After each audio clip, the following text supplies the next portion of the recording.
오늘 본문은 어버이 주일이나 또 어르신들을 높이고 또 부모에게 효도해야 된다라고 하는 부분에 있어서 많은 분들이 선택하는 본문입니다. 그러나 그 내용은 전혀 그런 게 아닙니다. 먼저 이 에베소서 6장을 쓰고 있는 바울은 예수를 만난 다음에 효도를 해본 적이 없어요. 먼저 생각을 해보세요. 만약에 여러분들의 자녀들이 정상적으로 정부에서 근무하면서 좋은 샐러리를 받고 공권력을 이용해서 일 처리를 해나가고, 그리고 미국 시민권이고 또 한국 시민권이고, 그래서 평범하게 일반 중산층보다는 더 높은 수준의 생활을 할 수 있는데, 어느 날 갑자기 바울처럼 예수를 만났다고 하더니 다니던 직장도 그만두고 장가도 안 가고 여기저기 돌아다니면서 교회를 세웁니다. 세우다가 그 교회가 증가돼서 그 교회에서 계속 목회를 하는 것도 아니고, 교회가 자체적으로 경제적으로 또 사회적으로 독립할 수 있을 때쯤 되면 그 교회는 다른 사람에게 맡기고, 자기는 또 맨바닥으로 헤딩하려 다른 또 어려운 오지로 가서 거기서 또 열심히 목회하다가 또 교회가 설만하면 거기는 또 다른 지도자를 맡기고, 본인은 또 오지로 가고, 그 가정 속에서 매 맞고 태창에 맞고 굶주리고 헐벗고 돌에 맞고 물 위에 떠서 표류하고 경제적으로 늘 궁핍하고, 그렇게 여러분들의 아들이 바울처럼 인생을 산다라고 한다면 여러분 행복하겠어요? 아마 여러분 피눈물 흘릴 거예요. 여러분 피눈물 흘릴 거라고요. 바울의 부모님은 유대인이었어요. 로마 시민권이었어요. 바울은 예수님 만나기 전에는 중산층 이상의 생활을 그냥 누리면서 즐겁게 살 수 있었던 사람이에요. 그러나 예수 만나고 장가도 안 갔습니다. 예수 만나고 나서 그가 누리던 모든 것들을 다 포기하고 도망자가 됩니다. 그리고 순교당합니다. 일평생 헐벗고 굶주렸어요. 언제 바울이 부모에게 효도할 수 있었겠어요? 우리말로 언제 바울이 부모님 모시고 좋은 식당에 가서 좋은 음식 대접할 수 있었겠어요? 사는 동안 부모님을 제대로 만난 적은 있었을까요? 근데 그 바울이 오늘 자녀와 부모에 대한 관계를 이야기합니다. 이렇게 말하죠. 자녀들아, 주 안에서 너희 부모에게 순종하라. 이것이 옳으니라. 내 아버지와 어머니를 공경하라. 이것은 약속 있는 첫 계명이니 이로써 내가 잘되고 땅에서 장수하리라. 다른 걸 다 떠나서 바울이 이 땅에서 잘되고 장수했나요? 아니거든요. 그리고 이것은 단순히 자녀가 부모를 공경하고 효를 해라 그런 얘기가 아니에요. 그건 예수를 믿건 안 믿건 동물이 아닌 이상에는 그건 당연히 해야 되는 거예요. 당연히. 이 성경이 에베소서 6장을 이렇게 할애하면서까지 할 얘기가 아니라 이 말이에요. 근데 바울이 이렇게 이야기하고 있어요. 주 안에서. 이게 키워드인 거예요. 여러분, 과거에 한국에서는 교회를 가려고 해도 부모님들이 교회를 안 다니는 경우, 시골 같은 경우는 그분들은 농사 짓기 전에 이 무당 불러서 이거 굿도하고 막 여러 가지 하잖아요. 또 제사도 드리고. 근데 그 아들이든 딸이든 이렇게 교회 가려고 그러면 부모님들이 어떻게 했어요? 옛날에 문 앞에서 기다리고 있다가 성경책 먼저 뺏어서 찍고 그 다음에 막 때렸다고요. 옛날에는. 근데 그분들이 그렇게 매맞아 가면서도 새벽 기도를 갑니다. 그렇게 부모님이 가지 말라고 해도 교회를 가요. 인간적으로 볼 때는 부모 입장에서는 불효하고 있는 거예요. 부모 입장에서는 야, 우리 집엔 두 가지 신을 섬길 수가 없어. 잘못하면 애군이 들어. 자녀 입장에서는 예수를 만났기 때문에 어머니, 아버지, 그건 가짜예요. 그건 우상이에요. 설령 악신이 있다고 해도 그건 복을 주는 신이 아니에요. 이렇게 부모를 거역하는 일이 발생했던 겁니다. 우리가 또 한번 잘 생각해 보세요. 예수님께서 이렇게 말씀을 전하시는데 그 예수님의 제자 가운데 한 사람이 예수님께 이렇게 얘기를 합니다. 예수님, 아버지가 돌아갔는데 제가 먼저 장사를 지내러 가게 해주세요. 그랬더니 마태복음 8장 22절에 이렇게 부분에 이렇게 표현되어 있어요. 죽은 자들이 그들의 죽은 자들을 장사하게 하고 너는 나를 따르라. 인간적으로 생각할 때 아버지가 돌아가셨는데 그 장례를 안 간다. 있을 수 있는 일입니까? 없는 일입니까? 이보다 더 큰 불효는 없는 거예요. 근데 예수께서 말씀하시기를 예수 안 믿고 죽은 사람도 지옥 갔고 예수 안 믿고 장사를 치르는 그들도 지옥 갈 거기 때문에 죽은 사람도 죽은 사람이고 살아있는 사람도 죽은 사람이기 때문에 죽은 자들은 죽은 자들로 장사하게 하라. 이렇게 말씀하는 거예요. 이게 얼마나 무서운 말씀인지 모르는 거예요, 사실은. 또 이런 표현까지 있어요. 예수님께서 이렇게 있는데 예수님의 어머니와 동생들이 저 바깥에 있는 거예요. 그랬더니 사람이 가서 예수님, 당신의 어머니와 당신의 동생들이 저기 있어요. 그때 예수께서 뭐라고 말씀하세요? 누가 내 어머니냐? 누가 내 동생들이냐? 부모와 자식을 무시하는 게 아니에요. 그러면서 이렇게 말씀하세요. 내 가족은 하나님의 뜻대로 행하는 사람이 내 가족이야. 이게 얼마나 무서운 말씀이냐면 여러분들이 배가 아파서 낳은 그 자식이 이 땅을 살아가는 동안에는 부모와 자식으로 인생을 살아가지만 그 아들, 그 딸이 예수 안 믿고 죽으면 지옥 간다 이 말이에요. 그래서 영원토록 못 봐요. 이 땅에서는 가족으로 살아도 한솥 밥을 먹어도 예수 안 믿고 죽는 가족 구성원이 있으면 그 사람은 지옥으로 가기 때문에 이 땅에서는 가족인지 모르지만 이 땅을 떠난 다음엔 가족이 될 수가 없어요. 또 이렇게 표현합니다. 에베소서 6장 4절. 또 아비들아 너희 자녀를 노엽게 하지 말고 오직 주의 교훈과 훈계로 양육하라. 여기 중요한 말이 나오죠. 오직 주의 교훈과 훈계로 양육하라. 제가 여러분들께 여쭙겠습니다. 여러분 아이들 키우면서 아이들 노엽게 한 적 있어요? 없어요?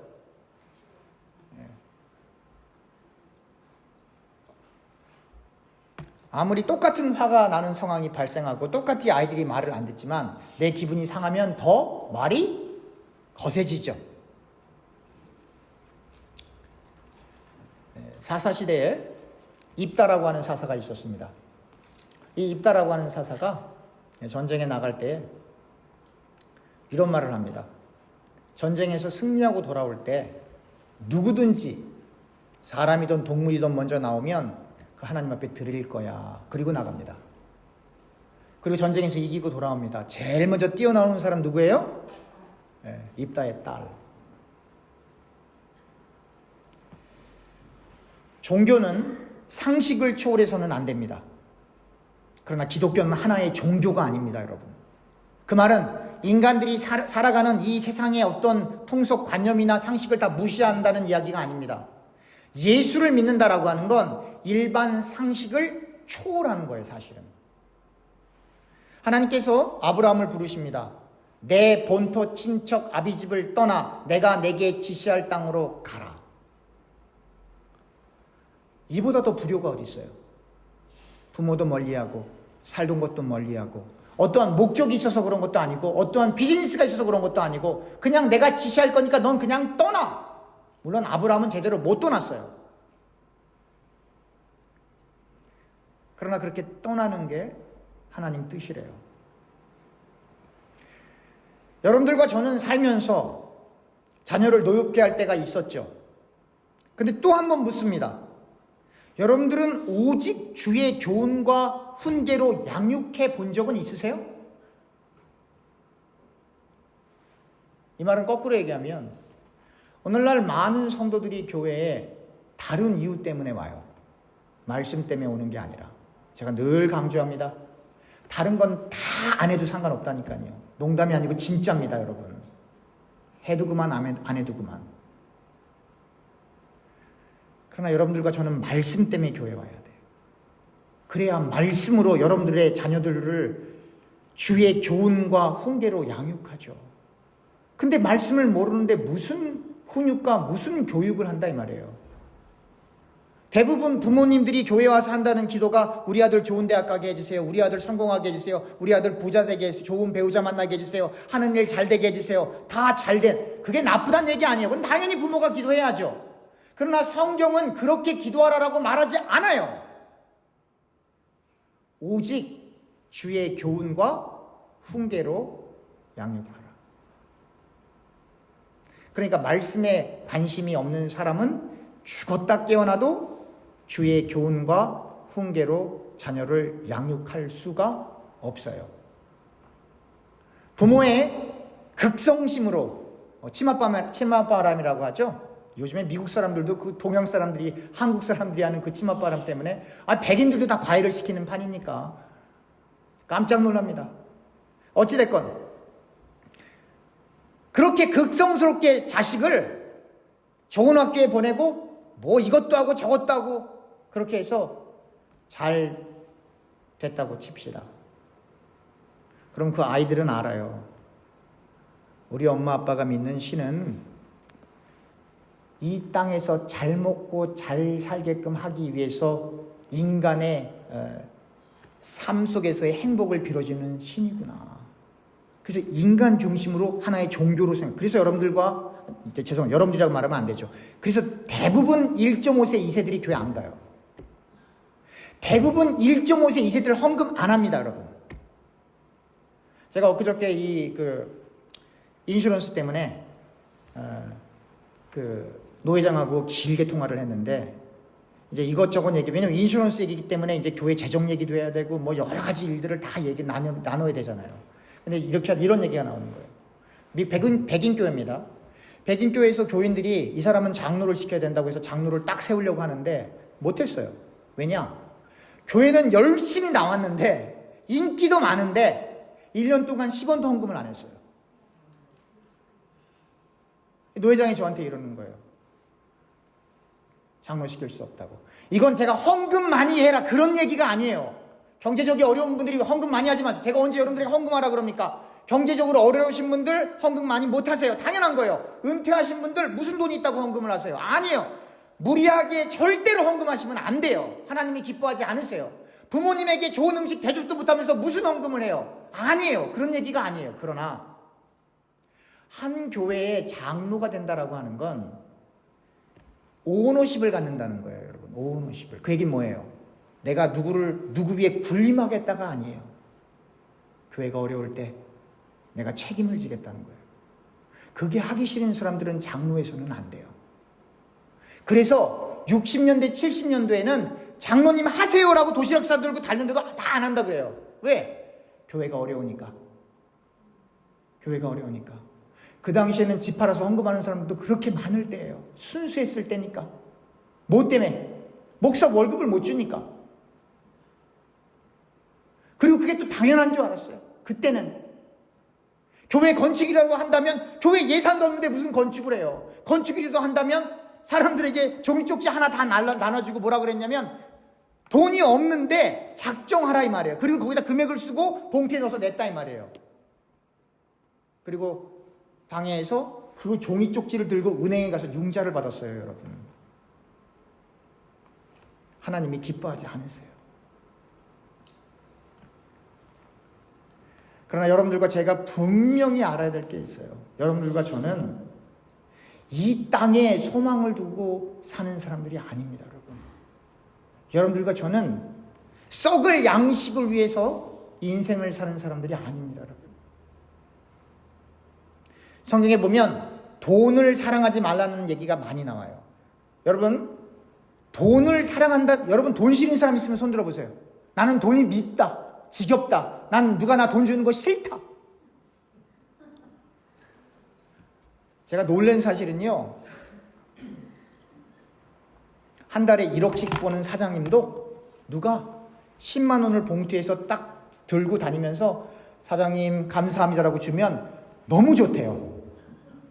너무 좋대요. 기분이 그 돈의 가치를 떠나서. 그러니까 이 세상에서 돈 싫은 사람은 없어요. 그러나 돈을 사랑한다라고 하는 건 뭐예요? 내가 주인인데 열심히 일한 사람에게 월급을 공평하게 제대로 주지 않는 건 돈을 탐욕이에요. 그거는 내가 일하지 않았는데 돈을 가지려고 하는 건 도둑질이에요. 사실은 그걸 얘기하는 거예요. 다시 본문으로 들어옵니다. 주 안에서 부모를 공경하는 겁니다. 주의 교훈과 훈계로 양육하는 겁니다. 그러려면 여러분들과 제가 말씀을 제대로 알아야 해요. 오늘은 예배를 끝나고 소풍을 가야 하기 때문에 중요한 겁니다. 사실은 하나님께서 만들어주신 만물 일반 계시를 믿음의 눈으로 바라보며 하나님의 창조를 찬양하는 또 하나의 예배인데요. 그래서 더 깊은 부분은 다음 시간에 더 나누고, 예수를 온전히 그리스도로 믿는 주 안에서 부모를 공경하고 주의 교훈과 훈계로 자녀를 양육하려고 하는, 다시 말하면 자녀로 그리고 부모와의 관계 속에 항상 주님이 들어가 있다라고 하는 건 그 기독교인에게 모든 세계관이 다 하나님의 절대적인 주권과 하나님의 섭리를 믿는 신앙을 얘기하는 거거든요. 그게 좋은 일이든 좋지 않은 일이든. 어제 우리 김 장로님하고 오전에 만나서 4시간 동안 잔디를 깎았어요. 뒤에 가보시면 알겠지만 거의 다 깎았어요. 근데 그거 깎다가 제가 그 벌통이 있는 걸 몰랐어요. 그리고 했는데 벌떼가 저한테 달려와 갖고는 정확하게 4방 물렸습니다. 여기 3개, 여기 2개, 여기 하나, 그리고 여기 귀에 하나 물렸어요. 4방 물렸어요. 그 잔디를 깎고 이제 장로님하고 식사를 하는데 왼쪽 귀가 안 들려요. 제가 당황이 되더라고요. 그래서 밥 먹을 때도 이렇게 되면 소리가 잘 안 들리니까 당황이 돼갖고 이렇게 있는데, 그때 어렸을 때 그 생각이 나더라고요. 우리 교회도 한의원 선생님이 2분 계신데요. 어렸을 때 어떤 분이 허리가 너무 아픈데 고칠 방법이 없는 거예요. 그래서 한의원을 갔는데 거기서 한의원 선생님이 이건 침으로 안 되고 자연 벌침을 맞아야 된대요. 그래서 벌을 갖다가 진짜로 거기다 침을 놔주는 거예요.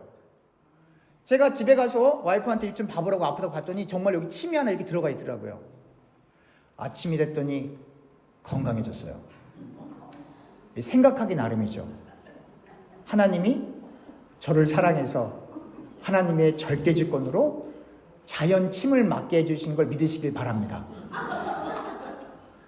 이게 제가 그냥 우스갯소리 같지만 저는 그 벌에게 쏘인 게 하나님 뜻이라고 진짜로 믿어요.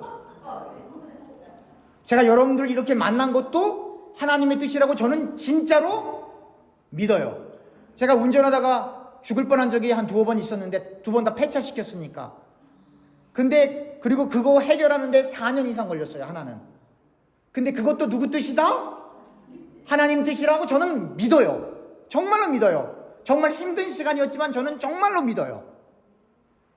그래서 제가 여러분들에게 당부합니다. 절대로 이사 갈 생각하지 마세요. 제가 이렇게 보니까, 제 스케줄을 보니까 제가 앞으로 새로운 사람들을, 새로운 교우님들 말고는 바깥에서 새로운 사람들 만날 시간도 없고 힘도 없고 여력도 없습니다. 아마 여러분들도 마찬가지일 거예요. 하나님께서 이렇게 만나게 해주셔서 함께 신앙생활을 하게 됐는데, 사람들이 모였기 때문에 때로는 갈등도 있고 아픔도 있고 해소가 안 되는 부분들도 있지만, 그러나 그것까지 다 안고 가는 게 하나님 나라 백성, 하나님 나라 가족이에요, 여러분. 그것까지 안고 덮고 가는 것이 바로 그렇게 하나님 안에서, 그리고 주의 교훈과 훈계로 주님을 다른 자녀를 이미 다 컸을 테니까 자녀를 양육하는 것이 아니라 우리 스스로를 양육해가는 거예요. 말세가 되면 이런 종지가 따르죠. 자기를 사랑하고, 그죠? 말세가 되면, 제가 늘 말씀드리잖아요. 말세가 아닌 적이 없다고요. 자기를 부인하지 못하는 상태는 늘 자기를 사랑하고, 자기를 사랑하는 그 상태는 말세예요. 그래서 말세가 없었던 적이 없어요. 그래서 예수께서 말씀하시는 거예요. 나를 따르려면 너 자신을 부인하고 너의 십자가를 지고 나를 따르렴. 많이 힘들겠지만 그렇게 말씀하시는 겁니다. 기도하겠습니다.